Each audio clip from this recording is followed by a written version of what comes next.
Okay, ladies and gentlemen, gentlemen and ladies and gents, we are in the midst of traveling down faster than the speed of sound, back down memory.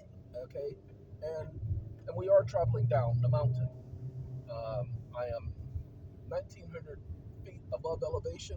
I'm going to turn down the air conditioning so you don't hear the background noise of the air conditioning.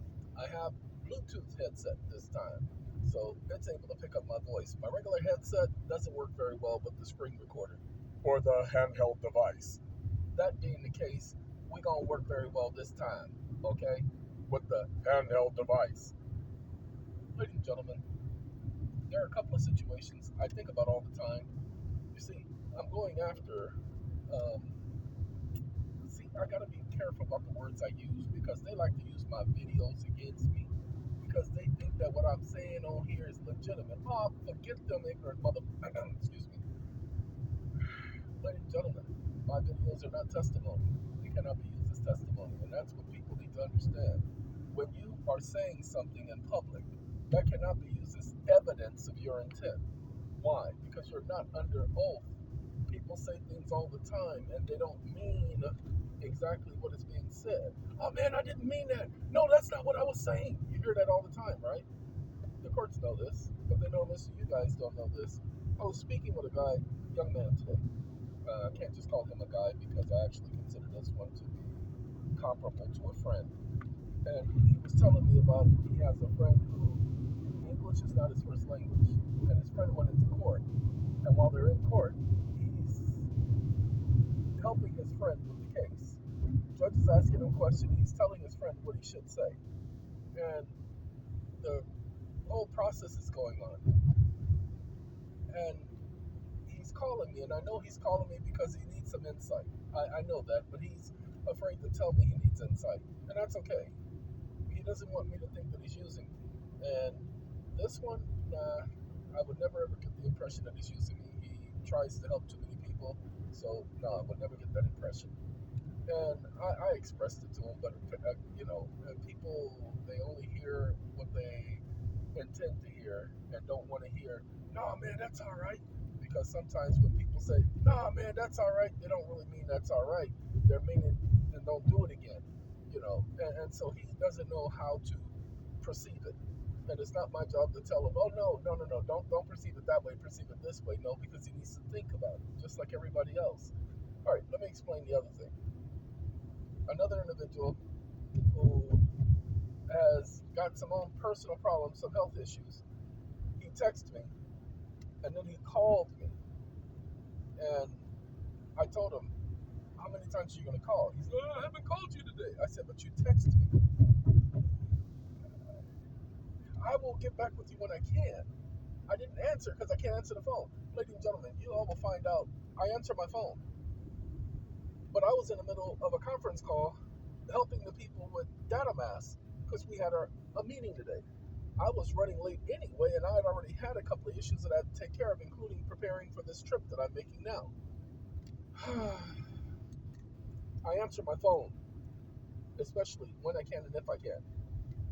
Um, I don't just send people to voicemail. If you do get sent to voicemail, and two people have been sent to voicemail today, it's because there's something else going on, and the phone is interrupting that which is going on.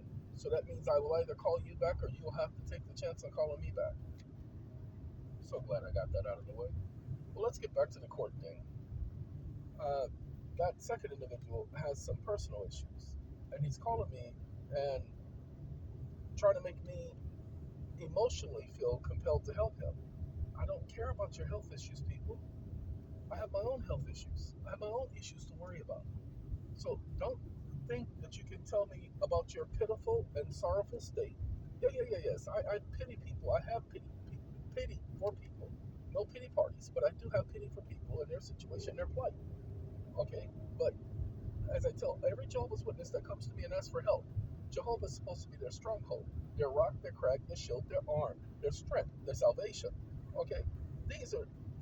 I say it like that all the time to every single person. You hear me say it on video. That's why I don't help Jehovah's Witnesses. Okay, they know where their salvation lies. They know where their help lies. So put your faith where you claim you have faith. Again, I'm mentioning this because the individual had a situation with a court. And I was just, see, I rehearse my conversations with the court because I have to anticipate what the response is going to be. Because I'm getting ready to go after two judges and an administrator of a court. Two judges and an administrator of a court. I'm finding out that the court address that I sent two lawsuits to, that it was sent to the wrong court. Even though the website has that as the court's address, the actual correct address for the court is directly across the street. But the address where it was sent to is the main building for the court. It's been 2 months. Do you think these idiots, it's going to be 3 months on the 26th. Do you think these idiots have sent it to the court? Do you think they have forwarded over to the court like they were supposed to? Literally, there's this thing called interoffice mail, and it's supposed to go through interoffice mail to the court. Do you think they have tried? No. But I'm making a stink right now. You stink. And because I'm making such a big stink, oh Lord, you stink. Um, I'm getting their attention. Oh boy, are you getting my attention? Okay, so I rehearse all the conversations I'm having with the court ahead of time. I will literally do the characters out loud. I don't do the voices of the characters, but I have the conversation, both sides of the conversation, out loud. Why? Because it helps hone in my skills of speaking off the cuff when they ask me something. That's why I will say, and that's exactly what I would say to the judge if they were to ask. That's why you'll hear me say things like that, because I've already had the conversation. Not physically, but I've had the conversation previously. So when I am put in a situation, I just continue the conversation and, tell them where they can go. That's why I won't ever allow a judge. The judge is a public servant. I won't ever allow a servant to talk to me as if I'm their servant. Never. I will never, ever, ever allow them just to say whatever they want, thinking that they can say whatever they want to me and I can't say whatever I want to them. We ain't gonna play that. Ladies and gentlemen, the best advice I can give you, if a judge ever raises their voice with you, or gets cynical with you, or act like what you have to say is not important as what they have to say, then you check them at that very moment. But the way you check a judge is not putting them in their place by saying, how dare you laugh at me?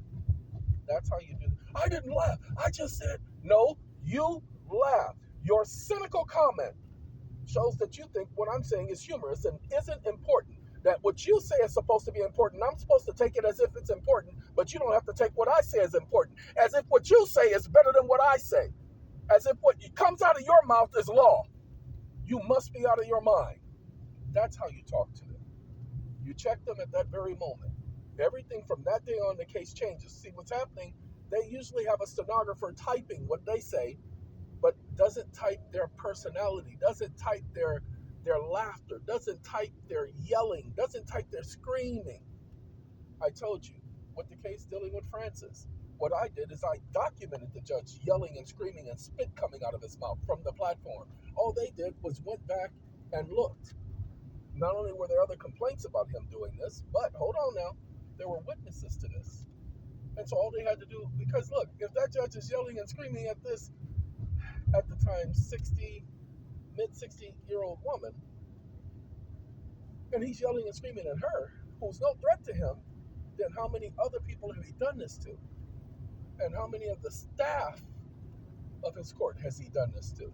So of course they can find somebody who's going to complain against him. Of course they can find that. So, ladies and gentlemen, many people have been asking, but if the courts are doing this, how can I sue the blank, blank, blank in the blank, blank, blank court? Because your job is to appeal whatever adverse decision they give you. If they tell you that you don't have a right, appeal that. If they tell you in the appeals court that you don't have a clue, appeal that. Once you get to the state Supreme Court, you Rooker-Feldman it all the way up to the United States Supreme Court. Once you get to the state Supreme Court, you go under what's called the Rooker-Feldman, Rooker Feldman, Feldman, Feldman decision or principle. Just type in Rooker-Feldman and you'll get an understanding of why once you go to the state Supreme Court, you go directly to the federal district court.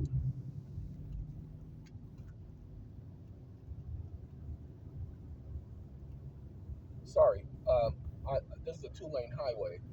There was a truck carrying a trailer, and he was going around a turn, and he actually came over the double yellow onto my lane. Not to where he was about to hit me or anything, but because, people like to take shortcuts around turns because they're going a little fast. Well, that's what he was doing. And so I get quiet at incidents like that because I have to look around my surroundings and I can't be distracted. A lot of people have the problem that they get more focused on their conversation on the phone than they are on the road. I literally make myself be quiet so that I can focus on my surroundings, so that I can check all of my mirrors. And this is a split second thing.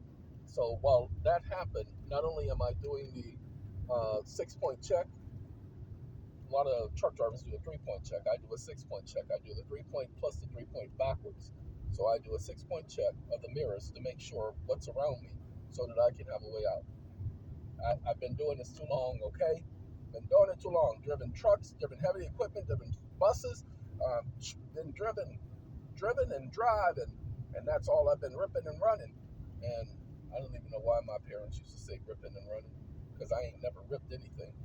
You ripped a hole in them pants the other day. I ain't ripped nothing.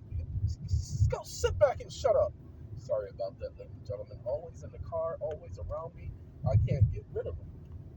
All right, let's get back to the conversation, ladies and gentlemen. That document, which I call the greatest document I've ever done, it's not the first document I said it's the greatest document I've ever done. It's that this one is better than the last one. And that's because of the amount of time it took me to come to that document. You have no idea how many, and it all started when the stupid system deleted my document. The document that I've been working on, showing everybody my working on it. Hold on, hold on. You know what I got to do? I got to make sure that I'm still recording. And I'm driving at 65 miles an hour, so I got to check to see if the timing is still going. And I can't do it unless I stop. So I'm stopping in the road because ain't no cars behind me. And hold on. Yeah, y'all still clocking at 12 minutes. Just had to make sure because that I hit the headset. This is a new headset, so I haven't gotten used to it. Okay, so when I tap it, it unpauses things, and so it started talking in my ear. Now, with this headset, you guys can't hear what's playing on the screen. Don't know why that is. It's not supposed to be that way, but that's the way it is. Well, anyway, let's get back to that document.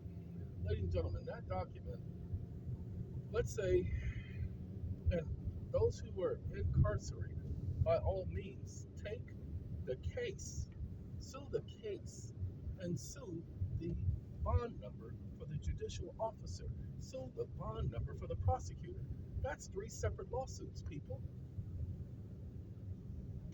Highlight the violation of your rights, because that's 3 opportunities you have to go to the Supreme Court once you appeal all of those decisions. If you've been in jail for the last 20 years, what's it going to hurt you to file a stupid complaint in small claims court and to appeal it all the way to the state Supreme Court? What do you have to lose? Time? No, you ain't got nothing but time. You ain't losing nothing. You're going to be there for another 100 years, so you might as well not waste your time and spend your time doing something constructive. Apologize, ladies and gentlemen. That's for those people who are incarcerated and think that because they lifeless or half lifeless or 40 years or 20 years or 15 years that they don't have to sit there and take it. They can fight. Ladies and gentlemen, they can fight. But guess what they won't do? They won't fight. Say what? They won't fight. Well, I just need to see somebody else do it to make sure it works, because I ain't doing it if it ain't gonna work. I hear that more times than anything. What does whether or not it works for somebody else have to do with you? Well, because the system taught me that if it don't work for Johnny, it ain't gonna work for me. That's right, because Johnny and me, we the same person. And so if it didn't work for Johnny, it definitely ain't gonna work for me. Ladies and gentlemen, as I said, that's what I get. I get that all the time from people. And when I say all the time, I mean all the time. The stupidity, the stupidity, the stupidity. Oh, the humanity, oh, just the humanity of it all. So, it doesn't matter whether or not it worked for somebody else. What matters is the fact that you tried. Well, all I've been doing is trying. I mean, that means that you ain't giving up. But if you stop trying, you gave up. So just do it. Stop complaining. Stop coming up with whining excuses and just do it. Nike time. Just do it. I am so glad we got that out of our systems. And now we can continue, dude. Hey, God brain. So, ladies and gentlemen, for those of you, let's say I have a mortgage. Let's say I'm not even in default. All I need to do is send a letter. Now, each one of these complaints, these petitions, you have to call the court and ask them for the bond information for the case, and especially if you have been involved in a case and you've been convicted, and you know somebody's convicted and you're trying to help them. You need to ask for the bond number for the case. Okay, sorry, there was a squirrel right now standing up on his hind legs, and I'm doing 60 miles an hour, and you better believe he did not move. He stood there the whole time, just looking at me. Okay, and he's on the other side of the white line next to the right tire. Now that's about 3 feet away because I ride the middle line. He is about 3 feet away, but he did not move even after I passed him. I'm telling you, Geico got these fools trained. Next thing you know, they're going to be doing high fives and be like, yeah, that's another one. Geico, you owe me some commission. Anyway, some of you will get it, some of you won't get it. But it's okay. It's not meant for all of you to get it. So, ladies and gentlemen, the first thing you must do before you use the document is you must, pay attention, you must take and file with those agencies a request for their bond information. Each case has a bond. Don't ask them if you have a bond. Is this case bonded? Just ask for the bond number. All you're doing is making a request. It doesn't matter what their response is. You need to understand they will never give you the information because once they tell you that they're bonded, pay attention, they lose because now you get to give that information to everybody and they don't want everybody knowing. They don't want nobody knowing their business. Okay, so the case is bonded. So ask them for the bond number for the case. Don't stop it. Sorry, there's a bunch of people yelling and screaming at the computer screens and televisions right now, talking about, oh, they can just do this and they can. Shut up! Nobody's talking to you. Take your process and do your process. Lord have mercy.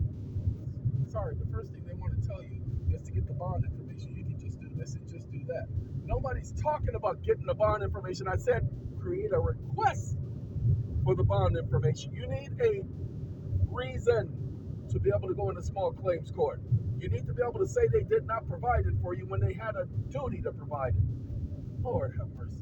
Look, these other people, they don't think like me, ladies and gentlemen. So stop listening to them. Stop mixing your junk in with mine.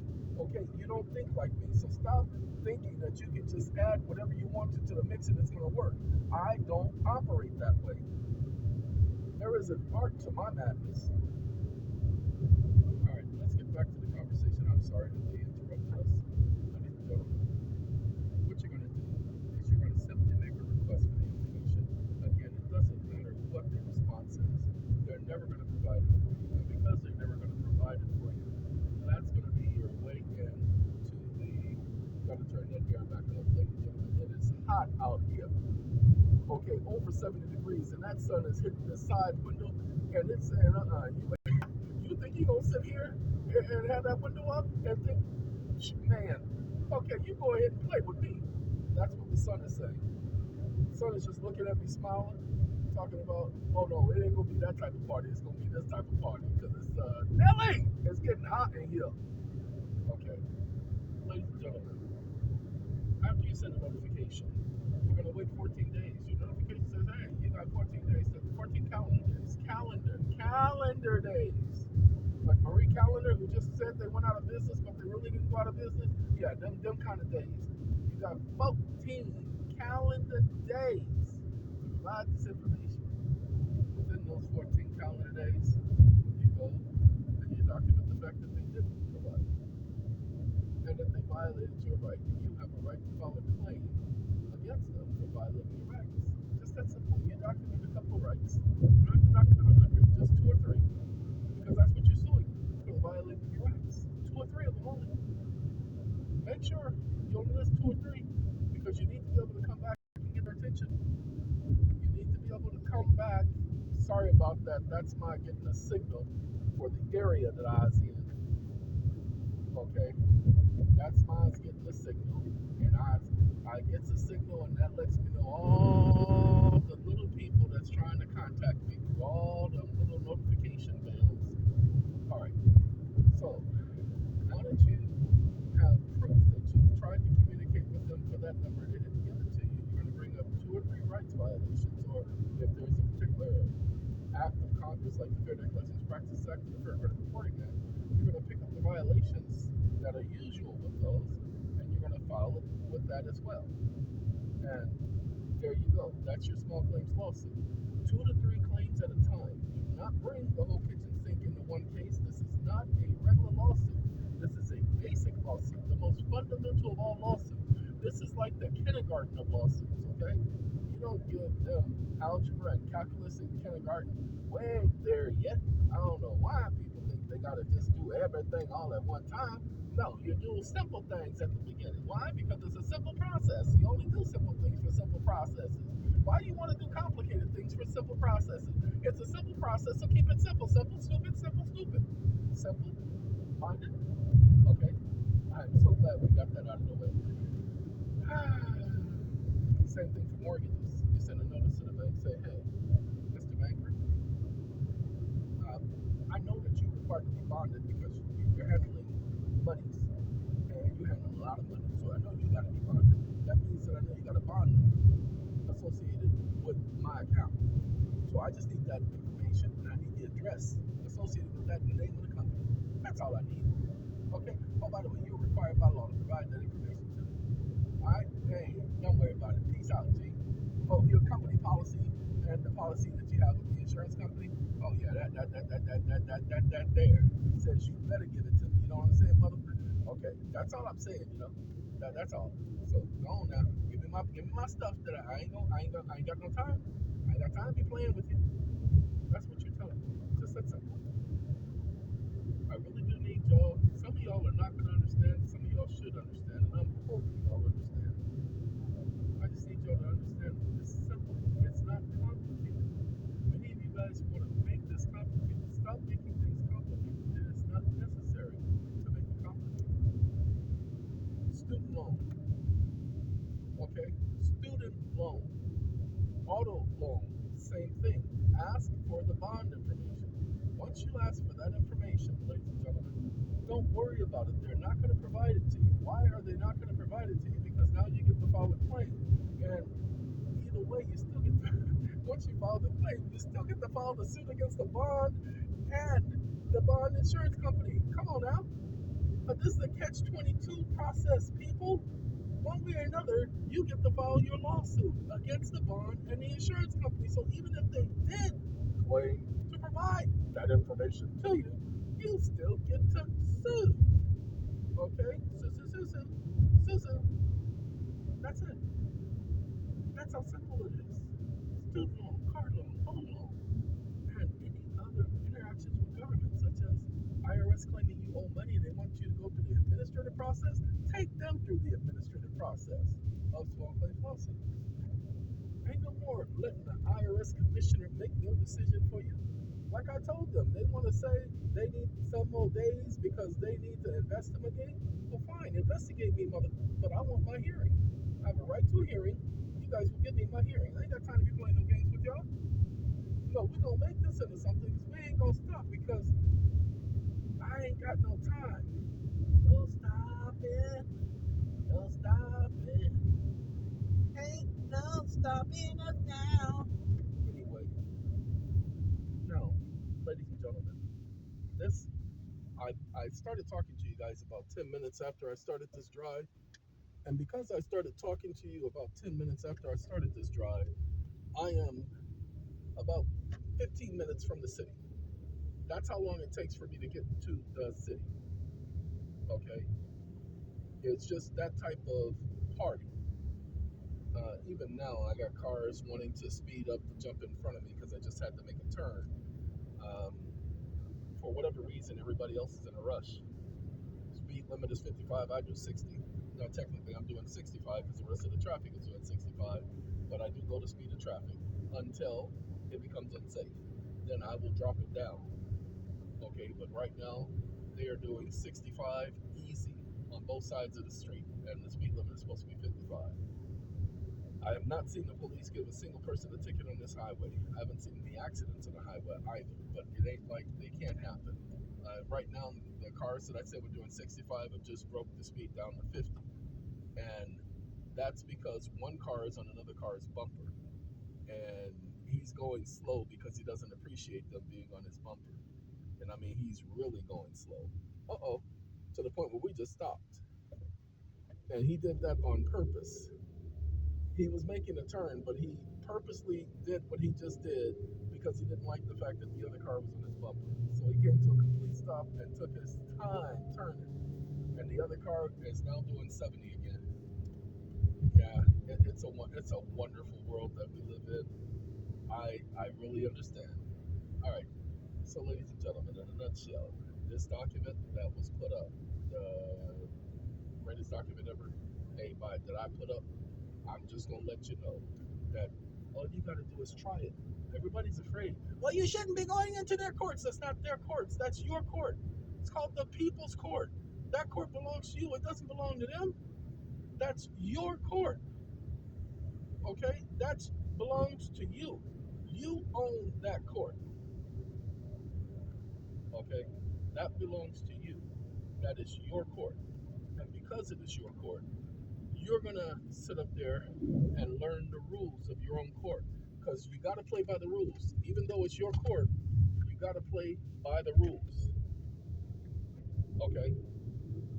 Now I'm heading in another direction now. I've never taken this direction by myself. Usually I have my transport people transport me this way, but I'm going this way by myself for the first time because I'm thinking it's going to be almost like a shortcut. Hopefully it will be. Don't know, won't know for a couple of minutes whether or not it'll be an actual shortcut or whether it'll just be a cut. You know what I mean? All right. Everybody's intimidated by the courts. You're going to see that small claims court can't intimidate you. If a small claims court judge yells at you, these are usually attorneys. They don't usually have the experience to be yelling at nobody, and they are not allowed to. You see, the court, no judge is allowed to yell at you. You guys need to understand that. That's why I keep saying you have to say on the record, why are you yelling at me? Why are you raising your voice to me? Who do you think you is? Not who do you think you are. Who do you think you is your question to them. Why? Because they are not allowed to yell at you. They're not allowed to lose their composure or their demeanor. And there is no court that can say, well, they had a reason, they had justification. There is no justification. They have rules of ethics that they must follow. They don't have a choice. Okay? Rules of ethics that they must follow. This is the law. And so all of this yelling and screaming, the reason why they don't get caught up on it is because nobody mentions it. Nobody brings it up. So a small claims judge, they won't yell at you. But you're not allowed to yell at them. You're not allowed to raise your voice to them. If they can't raise their voice to you, you can't raise your voice to them. You understand what I'm saying? Okay, so stop thinking that it's a two-way street. It ain't a two-way street. When you're on a two-way highway, no, I'm not on a two-way highway. I'm going one way. I can't go both ways at the same time. Your mama goes both ways. You know what I'm saying? I'm sorry, he keeps interrupting me. And so that's my response to his stupidity. All right, now we're going to get back. No, your mama. I'm sorry. I'm about to slap him. I don't want to get into an accident. You know, that's why. I got a, what is this thing called? postal vehicle in front of me, and he's one of those rural route postal vehicles. So I wasn't trying to run him off the road, but I was trying to run him off the road because he was getting on my nerves with them tail lights. You know, hit them tail lights. Them tail lights, them ain't my friends. Sorry, twists and turns. So, like I said, I haven't been on this road. This is my first time driving it by myself, as opposed to having one of my drivers take me. That's right. I used to have drivers come this way all the time. Drivers all the time. I fired them. Said no more drivers. I'm gonna do it myself. All right, ladies and gentlemen. The next thing that you need to know with the filing of the lawsuit, it is not complicated. It's not a difficult process. Not a hard process. The only thing you have to do is understand what your rights are. What are your rights? The right is petitioning. You have the right to petition for redress of grievances. That means you have the right to complain. You have the right to file a petition. No one can deny you a right to file a petition. So before you file any petition, go and look at the First Amendment. Look at the first 5 words, Congress shall make no law, and then look at the last sentence, the right of the people to petition the government for redress of grievances. It means you have the right to grieve as much as you want. You have the right to grieve, and redress means compensation and reparations. Redress also means they have to correct the wrongs. Okay? Redress also means they have to correct the wrongs.